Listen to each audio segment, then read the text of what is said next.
Welcome to the show. My name is Jeremy Poole and I'm the host of The Moment on Real Estate Social, where we explore and celebrate the necessary transformational process you must go through to achieve a high level of success in the real estate industry.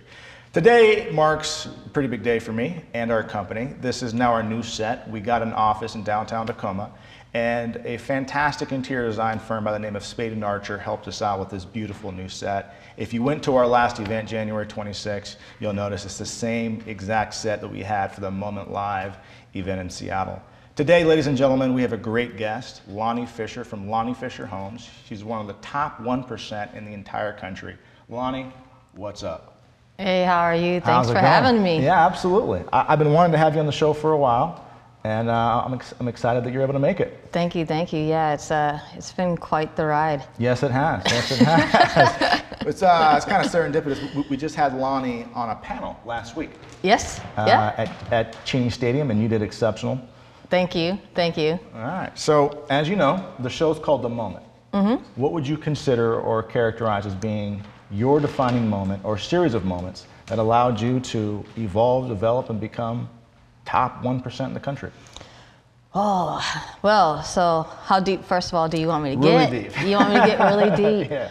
I think some of the moments in my life is, looking from where I came from. Sure. I had to basically raise myself, fend for what I needed in my life. And so from a very early age. How old? I was probably one of my first, I guess, gigs per se.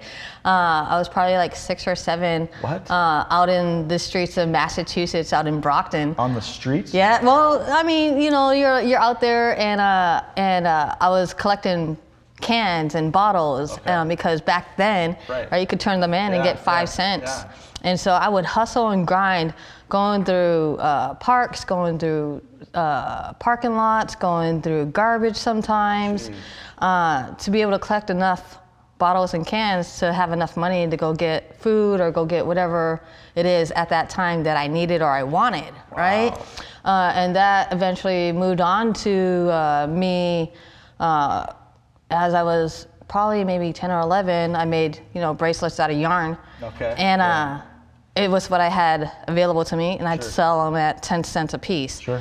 To be able to buy school clothes. Buy school clothes. Yeah. And then, so that was out here, and so back in the day we had the swap meet back in Tacoma. Yes, so you're from Tacoma, so you know the swap meet, right? I used to love the swap meet. And so you could go there and you could buy like 3 shirts for $10 or whatever case may be. And so I would hustle and grind, and I have like a little lemonade stand, but just with bracelets instead. Cool. That's cool. And then from that, I think I saw you there. No, I'm just saying. You might have. You might have been one of my clients. Yeah, maybe. And then from there, it graduated to me, mowing people's lawns. Yes. And then as I got into my teen years, I didn't stay so clean, right? Or as I got a little bit older, I had to figure out how to make it in this world. Right. And so I wasn't gonna go sell my body, so I had to figure out other things to do. Right. And so I did some not so things that I'm probably not proud of, and at the same time, it allowed me to find a way to make it and survive. Right. My whole goal was to survive this world, even from an early age. Wow. And so. So you've really had some moments. Yeah. So with that, I would imagine you learned resourcefulness. You probably learned sales. Yes. You probably learned a lot of different things that most people don't really have an opportunity to learn until, let's say, college or after college. Yes. I think part of it is that knowing that, my biological mom, she abandoned me when I was 13 months old. Jeez. My dad and my stepmom, they didn't really care for me, they didn't want me. And they're probably going to be seeing this, and it is, kind of is what it is. Right. And I think the best thing that they taught me is that I'm out here on my own. Yeah. And if I'm going to make something of myself, whether it's good or bad, like, I have to depend on myself because I don't have somebody else fending for you. Yeah, watching out for me, or having the comfort to go back home and say, you know what, it's gonna be okay, you're gonna make it, or we're here to pick up the pieces. I remember one time in my life, I moved out as soon as I could. And I was $5 short for rent. And it was my first apartment. Wow. And I remember telling my stepmother, how old were you? I was 18. Nice. 18. So as soon as I could sign a lease, I went and signed a lease. was riding in the car with my stepmother and my grandmother, and I was $5 short for rent, and I brought it up. And my stepmother said, well, I don't know what the hell you're gonna do. You better figure it out, because you're not moving back home. And that has stuck with me. It stuck with me that, you know, my parents weren't really parents per se. The best lesson that they taught me was not to be like them. There you go. I love that. Right, and that I had to fight for everything that I needed or wanted in my life. And so I think learning that from a very, very early age, you know, I think it's helped build who I am. So I don't want people to feel sorry for the stuff that I've gone through in the past, because it made you strong. Yeah, it's made me strong. It's made me have the grit, the resilience, the persistence, the dedication, the accountability to myself, in the life that I want to have. Love it. And most people, they look at me and they're like, you know, or even myself, before I even got into real estate, like I thought I would be lucky if I made it to 23. Yeah. I thought I'd be dead by that time. Sure. I remember, you know, back in the day, people would put a strap to my head. Again, strap, for those of you who are watching it, is a gun. Is a gun. Yes. Sorry about the urban language there. They put a gun to my head, and it would happen multiple times. And I would be like, man, pull the trigger. Put me out of my misery. Wow. And people would thought I was absolutely insane. That sounds like a movie of some sort. I was absolutely serious about it.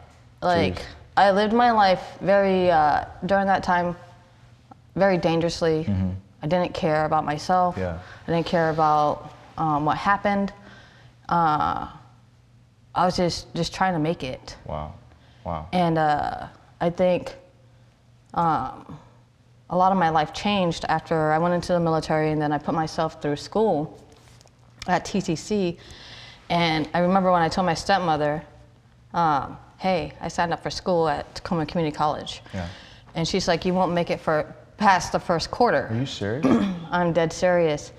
And even now that drove you. That comment plays in my head. Not only did I make it, I became president of several different clubs. Awesome. I initiated the Safe Zone initiative at Tacoma Community College. And I became a leader. I joined the Senate. And part of that is because when I first joined college, I remember studying my tail off for this test for English with Dr. Ralston. And I was below college level because I just didn't have the education. So I started in pre-college classes, studying my butt off for this test, and we took the test. And I got it back, and I look at it, and I had like a C- or a D+ on it. And I was like, are you effing kidding me? Like, I worked and I studied, and this is the grade I got. And so I went up to the instructor, Dr. Ralston, after class, and I was like, I don't think I deserve this grade. Like, I don't think you understand how hard I studied for this. And she's like, nope, that's what you get. And I flew off the hinges because, you know, I was still super rough around the edges. And I was like, you know what, this college life, this is not for me. Like, I don't even know what I'm doing here, you know. And that thought with my mom, she was right. And so I left after saying, screw this, I'm done. I'm done with college. I'm done trying to, you know, bust my butt for what? And I felt super bad, and I was still on campus that night, and so I went to her office. She wasn't there. So I went there the next day. Mind you, I had the mindset I was done with college, but the guilt of me going off on her ate me up, so I wanted to apologize. So I go to her office and tell her, you know, I'm sorry. I just wanted to let her know I appreciated her time, and I was done. And she, I would have to say, was probably one of my biggest influencers in my life. She didn't give up on me. She actually walked me to class for about a week, which I don't know why. I had the thought of, like, I'm gonna quit. I'm not gonna be in school, but yet every day I drove myself to college. Like, if you're gonna quit, why would you even drive yourself to college? That's so awesome, something inside me knew better than what my head, I guess. And so she made sure I went to classes. That's incredible. on top of it, I probably spent every single day in her office for that entire quarter learning and figuring out how to study and figuring out how to really decipher what's important, what's not important. So she must have saw something special in you. I think she did. Did she ever communicate that or articulate why she took an interest in you? She saw, I mean, we still have communication today. That's cool. And she said she saw more in me than I saw in myself. Yeah. And sometimes I think in this world, whether it's me, whether it's you, whether it's somebody else, sometimes even though you don't have the belief or the faith in yourself at that time, you can borrow somebody else's belief in you to become a better person. 100%. And so I borrowed her belief in me. I love that. To be able to get me through where I needed, to get me through, you know, it was probably the first time that I was in a positive atmosphere. Right. Which was college. And you loved it. Man, I thrived. Took full advantage. I just engulfed everything that I could, soaking it up. And even then, at that time, I still didn't even love myself, right? I'm just learning. Like, this is such a positive environment. Like, people believe in me, and they see that I can do better, and they're willing to invest their time and help me reach my goals. Like, man, do you know how incredible that was to have an adults or a community that was like, hey, Lani, we see more in you than you see. Value and actually look at you and want to engage with you. That's great. And so I go through that, put myself through, you know, the University of Puget Sound, a non-traditional student. Which is a really nice school. Yeah, it's a super nice school. It's private, a lot of money, crazy, right? And so I remember taking a gender studies class, and again, I'm still rough around the edges, so I'm baggy pants. I have my South Pole jacket on, like stuff, my Timbs, and the instructor comes in class and she looks at me and she's like, "You look like you should be out on the corner selling drugs." Wow.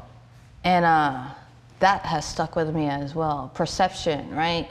What you put out there and how you want people to react to you is going to be partially dependent on how you portray yourself. And that's part of my next question. But before we jump into that, we'd like to take a brief break for a moment from our sponsors.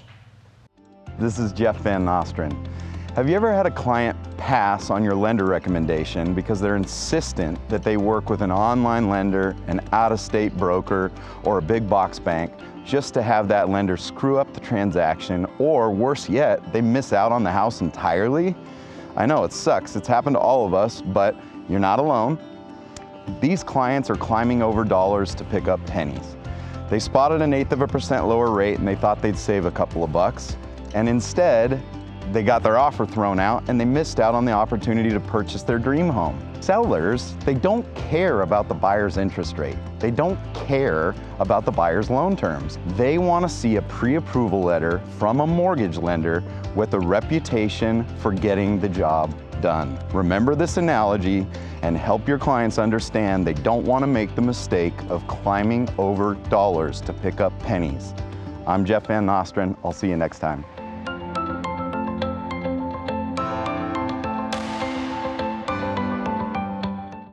Hey everybody, I'm Charlie Garber with Fixated Real Estate, and I'm going to be talking to you about the Pacific Northwest Big Badass Real Estate Wealth Expo. Last year blew us away. We had over 30 vendors, 500 registrations. It was an amazing 2-day event.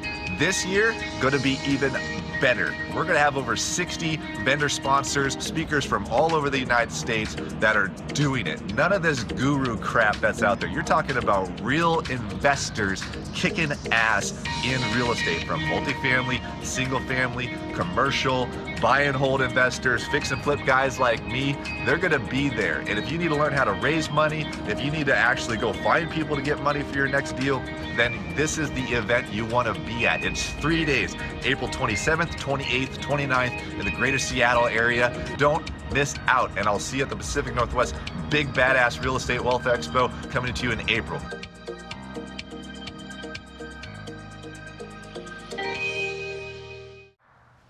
Welcome back. And I'm so happy that you brought that up, Lani, because that brings me to my next question. What does being authentic mean to you? Because it sounds like, and it would seem, how you portray yourself, how you look, how you dress, you are definitely not your traditional realtor. What does being authentic mean to you? Oh, authentic. I think it's really being true to who you are, being comfortable in your skin, and realizing that no matter how different you are, you don't have to fit normal society of how you're supposed to dress, how you're supposed to talk, how you're supposed to act. Right? I mean, look at me, I have purple hair. I have lines in my head. I dress in suits. And I think it's just, you know, just really being true, right? And if somebody can't accept me for how I am or how I talk or my background or because my hair is purple or because I dress in suits, then I don't need to do business with them and they don't need to be in my world. And I think it's loving yourself enough to know that value within yourself. And understand that. That's huge. That's super, especially I think in this business, the real estate business, where it's so highly competitive, everybody's, I think, kind of doing more of the same. And if you have an opportunity to stand out in a way that's truly authentic and true to who you are, clients, people in general will identify that and will quickly establish trust and kind of want you to win, right? I say yes, eventually, right? First? I think sounds good, Jeremy, but... No, I think, no, I do 100% agree with that. And at the same time, I think they have to see that what you stand for is actually really who you are. There you go. And that you're really genuine. That you really care, because there's times when people have seen me and they've turned their back on me. Right? When I first got into real estate, like, it was super hard because of the fact I was so different. Love it. And it was super hard because I didn't have a lot of people putting out their hand to say, hey, let me take you along the way and show you the ropes. Because you didn't look the part, right? I didn't look the part. Yeah, and so I literally, I think that's part of, you know, when you're authentic and you're being true to yourself, you're gonna find your way. And it's gonna be a little bit harder sometimes. If you don't look the normal part. Absolutely. And so what do? Do you conform? Or do you stay true to yourself and figure it out? Well, I think in your case, you make a fantastic argument that it's better to stay true to yourself, because you're now at a point where you're very successful. People are rooting for you. You're doing a lot of amazing things. You're invited to speak on top producer panels. You're on this show, and I'm expecting many more great things to happen for you.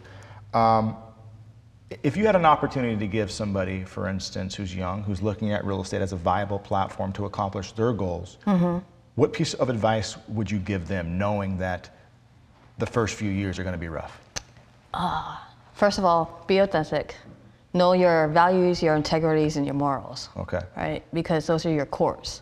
Don't ever sway from them. Love it. No matter what money is thrown your way or whatever case may be, that's who you are. Don't sell out. The other thing I'm going to say is be genuine and be caring, right? In my business, whether it's my team, whether it's my clients, whether it's my staff, whether it's my other business partners, they all come before I do. I'm last. And as long as you can help other people become successful and get them to where they want to be, the more successful you're going to be. Zig Ziglar. Yeah, how's this? Right? I like it. And so I really learned to embrace that. Right? And there's going to be times, the first 2 years are going to be hard. You're going to cry, you're going to doubt yourself, you're going to be scared, you're going to be like, why the hell am I doing this?